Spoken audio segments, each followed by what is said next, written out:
কিছুদিন আগে ত্রিপুরার এক উদ্বাস্তু রাজ পরিবারের সদস্যের বক্তব্য যেন তোলপাড় সৃষ্টি করেছিল। এমনকি তিনি বলেন ভারতের উচিত আক্রমণ করে চট্টগ্রামের দখল নেয়া। তবে বিষয়টা এতটা সরাসরি প্রকাশ পায়নি। হয়তো ব্যক্তির মানসিক অবস্থা নয়তো অন্যান্য প্রেক্ষাপট বিবেচনা করে সামাজিক যোগাযোগ মাধ্যম কিংবা প্রধান ধারার গণমাধ্যমে এটি তেমনভাবে তুলে ধরা হয়নি।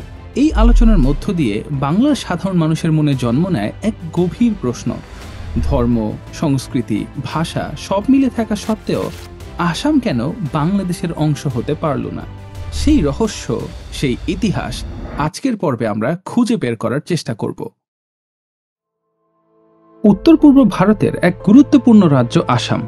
1972 সালে আসাম পুনর্গঠন আইনে মূল রাজ্যটিকে ভেঙে মেঘালয়, মিজোরাম, নাগাল্যান্ড ও অরুণাচল প্রদেশ করলেও বর্তমানে আসাম আয়তনে দ্বিতীয় বৃহত্তম রাজ্য। তবে ইতিহাসের পাতায় দেখা যায় আসাম ছিল অবিভক্ত বাংলার অংশ।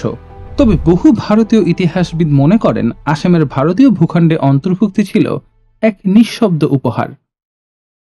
1800 শতকের শেষ পর্যন্ত আসাম ছিল ঘন জঙ্গল আর পাহাড়ে ঘেরা জনমানবশূন্য অঞ্চল। সময়ের সাথে সাথে পূর্ব বাংলার মানুষরা সেখানে পাড়ি জমায়।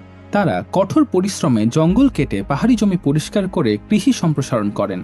ব্রিটিশ সরকারও তখন আসামে বসতি স্থাপনের উদ্যোগ নিলে পূর্ব বাংলার কৃষকরাই হয়ে ওঠেন আসামের প্রকৃত নির্মাতা।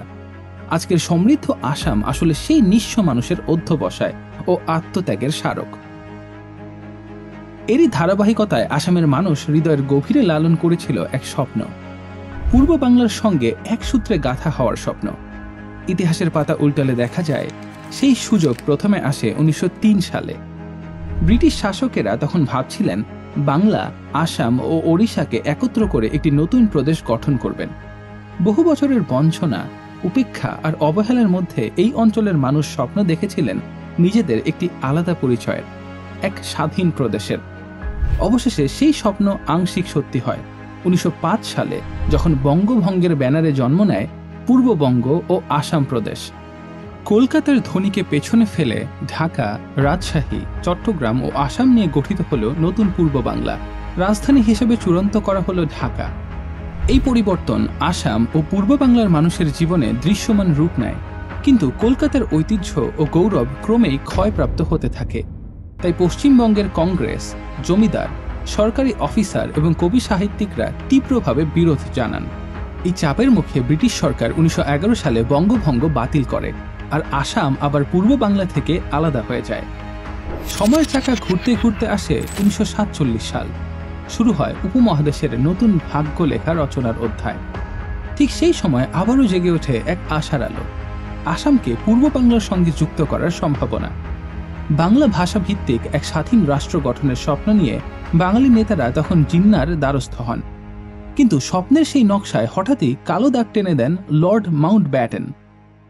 তিনি সোজাসাপটা ঘোষণা করেন ভারত যদি ভাগ হয় তবে বাংলাকেও ভাগ করতেই হবে।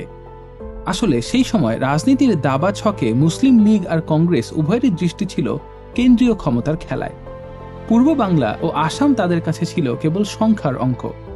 এই বিভক্তির বিরুদ্ধে দাঁড়িয়েছিলেন মাত্র দুইজন মহান নেতা, হোসেন শহীদ সোহরাওয়ার্দী ও শরৎচন্দ্র বসু। তারা প্রাণপণ চেষ্টা করেছিলেন বাংলাকে এক রাখার, কিন্তু আসাম আর বাংলাকে ভাগের সিদ্ধান্ত যে দিল্লিতে আগেই হয়ে গেছে।